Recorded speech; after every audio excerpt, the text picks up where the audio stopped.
In this quick video, I'll show you how to uninstall Microsoft Office in Windows 11. If you found this video helpful, then please consider subscribing my channel to help me reach 1000 subscribers.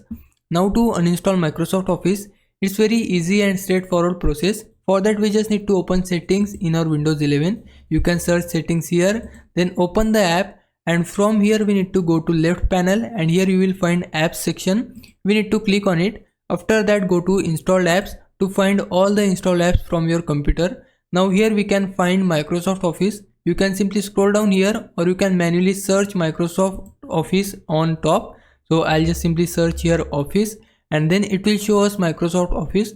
So to uninstall it, we just need to tap on the three dots from right corner. Once you tap on it, it will show you option of uninstall. Click on it and then click on uninstall once again, and then it will start uninstalling the Microsoft Office app from your computer. And there you go, I have successfully removed Microsoft Office from my computer. Now if I was a big help, can you please subscribe my channel and also like this video. For now, thanks for watching.